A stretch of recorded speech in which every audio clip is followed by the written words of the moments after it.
Hello students, welcome back. अब हम ये क्वेश्चन नंबर आपका नेक्स्ट क्वेश्चन है क्वेश्चन नंबर 4। इसको हम अब करेंगे। क्वेश्चन नंबर 4 है ये आपका। क्वेश्चन नंबर 4 क्या है? Find the zeros of 5√5x² plus 30x plus 8√5। आपको इसको जीरोस फाइंड करने हैं, तो हम दो मेथड यहाँ यूज़ करेंगे, एक शॉर्ट मेथड और एक यूनिवर्सल मेथड। ठीक है, ये क्वेश्चन आपके एग्जाम में आ चुका है और मैंने थोड़ा सा हाई लेवल वाला क्वेश्चन लिया है। आए तो और भी क्वेश्चन थे, लेकिन ये लेवल हाई इसलिए भी है क्योंकि अंडरवुड के क्वेश्चन देखकर स्टूडेंट सबसे पहले क्वाड्रेटिक फॉर्मूला लगाते हैं, उससे भी करते हैं, लेकिन वहाँ थोड़ा टाइम ज़्यादा लग जाता है। तो शॉर्ट मेथड क्या है?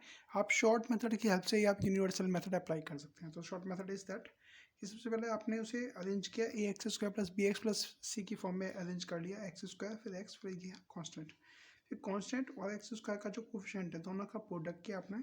तो अगर 8 5 ज़ा 40 और √5 इनकी 5 हो जाएगा, 5 5 ज़ा 25, 8 ज़ा 200। अब 200 के ऐसे दो फैक्टर करने हैं कि आपको ये वाला जो साइन है इस नंबर के साथ में, वो साइन के अकॉर्डिंग आपको उसके फैक्टर करने हैं। तो 200 के ऐसे दो फैक्टर करने हैं जिसको एडिशन करके आपका 30 हो जाए। तो 20 10 ज़ा 200 होता है, 20 प्लस 10 30 हो जाएगा आपका। तो इनकी 30 के फैक्टर हो जाएंगे 20 और 10। 20 और 10 आपने अलग अलग कर लिए। ठीक है, 20 10 होने के बाद आप जो एक्सेस का कोफिशिएंट है उससे दोनों में डिवाइड कर दीजिए, 20 और 10 में। तो 20 में भी डिवाइड किया मैंने 505 और 10 में भी डिवाइड किया 505। डिवाइड करने के बाद अगर आप चेक करें तो 5 से 20 4 टाइम कटे होगा, तो 5 4 ज़ा 20, तो 4/√5 हो जाएगा। और ये 5 से ये आपका 2 टाइम कट होगा, तो 5 2 ज़ा 10 अपॉन, यानी कि 2/√5 हो जाएगा। तो रीस्लाइज कर लेते हैं, √5 का मल्टीप्लाई ऊपर नीचे किया आपने किया, यहाँ भी ऊपर नीचे किया, तो ये हो जाएगा 4/5 अपॉन √5 इंटू √5 इज़ 5 और 2/5 अपॉन √5 इंटू √5 विच इज़ 5। अगर ये दोनों पॉजिटिव साइन है आपके, ये भी पॉजिटिव है ये भी पॉजिटिव, तो साइन आपके डिफरेंट साइन के होते हैं, यानी कि माइनस और ये भी माइनस, तो ये आपके आंसर हो जाएंगे। ये तो हो गया भाई शॉर्ट मेथड। मैं एक बात बताता हूँ, शॉर्ट मेथड में मैंने क्या किया। सबसे पहले x² plus bx plus c की फॉर्म में अरेंज किया, देन उसके बाद कांस्टेंट और x² का जो कोफिशिएंट है दोनों का प्रोडक्ट किया।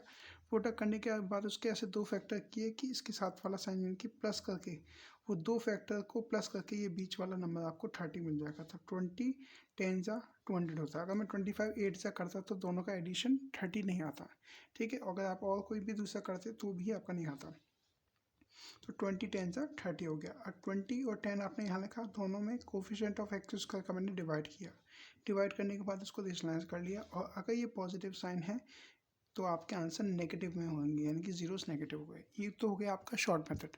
ऐसे यूनिवर्सल मेथड चेक कर लेते हैं। तो यूनिवर्सल मेथड मैंने यहाँ पहले से लिख लिया है, वही चीज़ आपको करनी है, प्रोडक्ट आपको करना है। उसके बाद ऐसे दो फैक्टर जिसमें प्लस करके आपका 30 हो जाए बीच वाला। तो 20 और 10 है, तो मैंने इस 30x की जगह लिख सकता हूँ +20 + 10x, जो कि +30x हो जाएगा। ठीक है, अब दोनों में अगर मैं कॉमन देखूँ तो 5 कॉमन आ रहा है और x भी कॉमन आ रहा है, तो 5x कॉमन ले लिया, √5x प्लस 5 4 ज़ा 20 प्लस प्लस, दोनों में मेरा 2 कॉमन आया तो 2 कॉमन ले लिया, 2 5 ज़ा 10 x प्लस 4/5। अब एक चीज़ ध्यान रखो, ये दोनों ब्रैकेट आपके सेम होने चाहिए, बट ये तो अलग अलग है।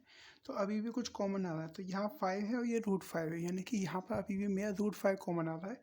अगर मैं देखता हूँ 5 को √5 का स्क्वायर कह सकते हैं, यानी कि 5 इस मैंने पूरे इस ब्रैकेट में से √5 और कॉमन ले लिया, तो √5 कॉमन ले लूँगा तो ये √5x हो जाएगा, प्लस √5 में कॉमन ले चुका हूँ तो ये 4 हो जाएगा। अगर आप गौर से देखें √5x + 4 √5x + 4, अब ये दोनों ब्रैकेट मेरे सेम हो गए। अगर ये दोनों ब्रैकेट सेम है तो कॉमन ले लिया मैंने ये दोनों, तो ये नंबर क्या हो गया 5x + 2/5।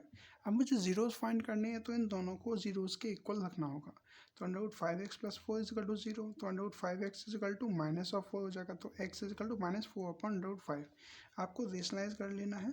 साथ ही रेशनलाइज जैसे आप कर लेंगे तो 4 -4/5 √5 इंटू √5 विच इज़ 5, यानी कि एक आंसर हो जाएगा -4/5।